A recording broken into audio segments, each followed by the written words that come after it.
नमस्कार, आप देख रहे हैं एबी न्यूज। मैं हूं विनीता मिश्रा।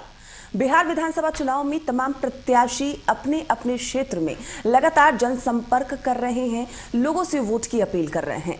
तो सीधे आपको लिए चलते हैं मधेपुरा विधानसभा क्षेत्र में, जहां से एलजेपी प्रत्याशी साकार यादव हमारे साथ जुड़े हुए हैं। हम उन्हीं से जानते हैं कि क्या कुछ तैयारी है, जिस तरह मधेपुरा में उन्हें अपार जन समर्थन मिल रहा है, वो कितने उत्साहित हैं।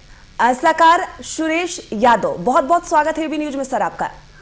साकार जी, जिस तरह से हमारी टीम लगातार मधेपुरा विधानसभा क्षेत्र में लोगों से उनकी राय जानने की कोशिश कर रही है, जिस तरह से आपको अपार जन समर्थन मिल रहा है, लोग आपकी जितनी तारीफ कर रहे हैं, कितने उत्साहित हैं आप? देखिए, उत्साहित तो हम लोग बहुत ज्यादा हैं और हम लोग इस चीज का जिम्मेदारी समझते हैं कि लोग इतना समर्थन हम लोगों का कर रहे हैं। लोग इसलिए उत्साहित हैं क्योंकि लोग इस बार विकल्प ढूंढ रहे हैं। लोग एक बेहतर विकल्प, मधेपुरा को हमेशा अंधेरा में रखा गया है। बड़े बड़े नेता यहाँ से चुनाव जीत के गए हैं, लेकिन यहाँ पे विकास का कोई काम नहीं हुआ है जी। तो लोग इसी कारण उत्साहित है कि इस बार एक बेहतर शिक्षित और कर्मठ उम्मीदवार इस बार लोजपा ने चिराग पासवान जी के नेतृत्व में यहाँ पे दिया है, तो लोग इनको विकल्प के रूप में जिताने का मन बनाए हुए हैं।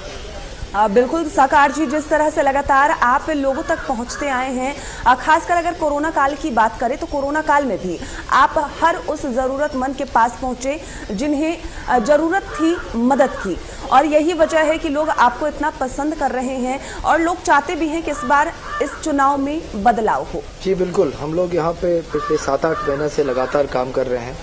बाढ़ के समय में भी थे यहाँ पे। बाढ़ के समय किसानों को एक दिक्कत जो होती है कि यहाँ पे घास, और बारिश के समय घास नहीं मिलता है, तो हम लोग यहाँ पे साइलेज का उद्योग लगाने का बात कर रहे हैं।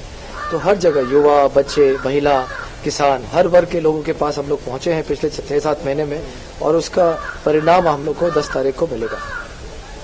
बिल्कुल, और जिस तरीके से हम लगातार मधेपुरा में भ्रमण करते रहे, लोगों से उनकी राय जानते रहे कि किस प्रकार वहाँ पे कई समस्याएं हैं और उन समस्याओं से वहाँ के लोग निजात चाहते हैं, और यही वजह है कि कहीं ना कहीं लोग आपको काफी पसंद कर रहे हैं। अगर मधेपुरा की साकार जी अगर हम बात करें तो किन किन समस्याओं से आप निजात दिलाने के लिए काम करेंगे?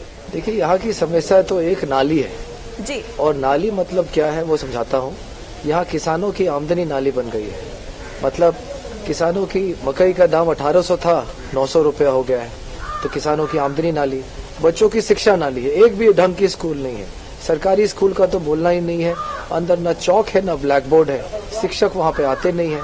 तो बच्चों की शिक्षा जो है वो नाली बन गई। यहाँ पे युवाओं की रोजगार नाली बनी हुई है।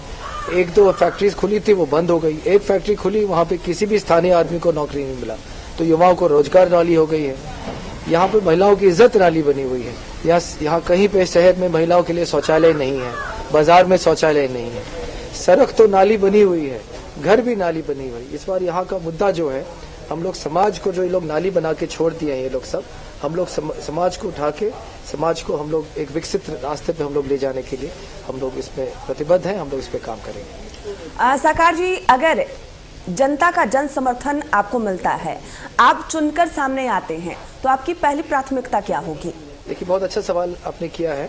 हम लोग ने इस बार पहली बार आप विधानसभा में देखेंगे एक लोकल मैनिफेस्टो रिलीज किया है। चिराग पासवान जी का जो एक राज्य का जो मैनिफेस्टो है, बिहार फर्स्ट, बिहारी फर्स्ट, उसके अलावा हम लोग ने एक मधेपुरा फर्स्ट का एक लोकल मैनिफेस्टो दिया है, जिसमें हम लोग ने 10 निश्चय दिए हैं।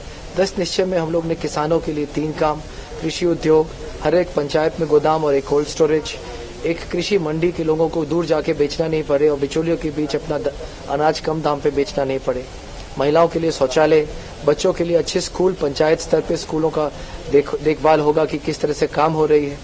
इसके अलावा युवक के लिए training centre, skill development centre, यहाँ पर एक ब्लॉक में हम लोग एक कैंटीन का हम लोग घोषणा किए हैं कि यहाँ पे जो विधायक निधि आती है उसको हम लोग गलत काम या घूस खाने के लिए नहीं करेंगे। उसको हम लोग यहाँ पर एक कैंटीन बनाएंगे जहाँ गरीब लोग कम दाम पर स्वस्थ, पौष्टिक और स्वादिष्ट खाना खा पाएंगे। इसके अलावा एम्बुलेंस की सेवाएं यहाँ पे हम लोग देंगे। इनके अलावा इस 10 निश्चय के अलावा हम लोग यहाँ पे कोशिश कर रहे हैं कि एक कैंसर अस्पताल, टाटा मेमोरियल जैसी एक कैंसर अस्पताल यहाँ पे खुले, कि मेन इलाज के लिए आप बम्बई, दिल्ली जाएं भी, क्योंकि अच्छे डॉक्टर्स हैं वहाँ, जो फॉलोअप कीमोथेरेपी वगैरह होते हैं। यहाँ पे काफी कैंसर की बीमारियां हो रही हैं, तो उसके लिए लोग को दूर जाके बहुत खर्चा होता है बॉम्बे दिल्ली में, जी। तो लोगों को इतनी दूर जाने की जरूरत नहीं है। फॉलो अप इलाज यहीं पे कर सकते हैं कम दाम में, उनको जमीन बेचना नहीं पड़ेगा, उनका पैसा बचेगा। इस तरह के काम हम लोग यहाँ पे करने वाले हैं। इसकी सूची तैयार है, इसकी टीम बन रही है और हम लोग 10 तारीख जीतने के बाद 11 तारीख से ही काम शुरू करेंगे। साकार जी, जैसा कि आपने कहा कि मधेपुरा की अगर बात करें तो मधेपुरा में सबसे बड़ी समस्या नाली है, शिक्षा भी नाली की तरह बह रही है। तो अगर आप जीत कर आते हैं तो शिक्षा के क्षेत्र में क्या कुछ काम करेंगे? देखिए, शिक्षा में तो हम लोग का परिवार काफी दिन से है। कोशी क्षेत्र में कम से कम 200 इंजीनियर्स और 50 डॉक्टर्स बनवाए हैं हम लोग। पहले तो एक यहाँ पे केंद्रीय विद्यालय या डीएवी जैसी एक स्कूल खोलेंगे, जिससे जो शिक्षा का स्तर है वो एक जगह पे आ जाएंगे। अच्छे शिक्षक यहाँ पे आके काम करने का उनको मन होगा। एक जब बेंचमार्किंग हो जाएगा, एक स्तर बन जाएगा, तो बाकी लोग अपने आप थोड़ा सा, समाज जो है अपने आप थोड़ा दबाव देगा बाकी स्कूल्स को। अच्छा, उसके अलावा हम लोग अच्छा शिक्षा के लिए, उसके अलावा हम लोग यह देखेंगे जो पंचायत में जो सरकारी स्कूल सब है उसमें जाके एक एक स्कूल का हम लोग ब्यौरा लेंगे, क्या चीज की कमी है, उसके लिए सरकार पे दबाव देके वो सब स्कूल को हम लोग देखेंगे कि एक ऐसा स्कूल बन सके जहां से बच्चे वहां पढ़ना चाहें। पढ़ने के अलावा वहां से वो लोग पास करके इंजीनियर्स, डॉक्टर्स, डिफेंस में, मेडिकल में, रिसर्च में साइंटिस्ट वो लोग वहां बन सकते हैं। यहाँ बहुत कमजोर है। यहाँ पे शिक्षा के नाम पे सिर्फ धांधली, सिर्फ कमीशनबाजी हुई है। नौकरी के लिए पैसा लिया गया है, जो लोग पढ़ा नहीं सकते उन लोग से पैसा लेके उनको नौकरी दिया गया है। मिड डे मील में 20 बच्चे आते हैं, 60 बच्चों का पैसा, 60 बच्चों का मिड डे मील का पर्ची कटता है। शिक्षा देखिए, ये लोग सब बताते हैं इतने स्कूल बन गए, इतने सारी किशोरियां जो हैं, जो टीनेजर यंग गर्ल्स हैं जी, वो लोग अपनी प्यूबर्टी के बाद स्कूल छोड़ देते हैं कि स्कूल में शौचालय नहीं है, तो कैसे जाएंगे ये लोग? ये सब चीज का, जो सब चीज है हम लोग देखेंगे, इस सब चीज पे काम।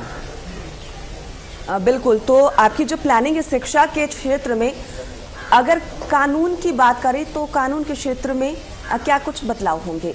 मैं नहीं कहूंगा कि कानून व्यवस्था पूरी तरह से चौपट है। यहाँ पे प्रशासन को काम करने नहीं दिया जाता है। यहाँ पे एक चीज के लिए 50 पैरवी आती हैं, जो यहाँ पे अच्छे पुलिस वाले हैं वो भी काम नहीं कर पाते हैं। तो हम लोग देखेंगे कि इस तरह के झूठ मूठ के पैरवी, झूठ मूठ के प्रशासन को तंग करने वाली काम नहीं की जाए। यहाँ पे जो सही है वही चीज होगा। बिल्कुल। साकार सुरेश यादव, आप हमसे बातचीत की, बहुत बहुत धन्यवाद आपका। तो ये थे मधेपुरा से एलजेपी प्रत्याशी साकार सुरेश यादव। मधेपुरा में लोगों का जन समर्थन मिल रहा है और अब देखना होगा कि मधेपुरा की जनता क्या कुछ फैसला करती है। यहाँ रुकते एक छोटे से ब्रेक के लिए, आप बने रहिए बी न्यूज के साथ।